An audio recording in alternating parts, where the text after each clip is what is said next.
Hello everyone, welcome to my channel. So we have given an equation x power 6 minus x power 3 is equals to 2 and we have to find the value of x. So let's start with today's video solution. So I am taking a substitution, let y is equals to x cube. So it becomes, you can take out the factor and then solve it as well. So it becomes y square minus y is equals to 2. Now it's a quadratic equation, so we can rearrange it like y square minus y minus 2 is equals to 0. So solve the quadratic equation. We can write y square minus 2y plus y minus 2 is equals to 0. Now from first two term, if I'll take y as common, y minus 2, and if I'll take 1 as common, y minus 2 equals 0.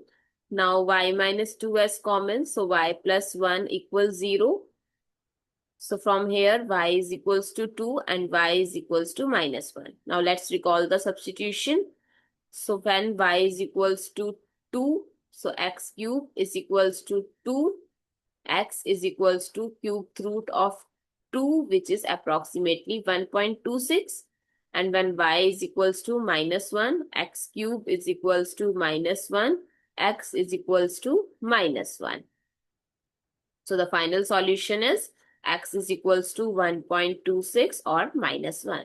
I hope it's clear and you find it useful. So don't forget to share your feedback through like, share, comment and subscribe to my channel. Thanks for watching. See you in the next video.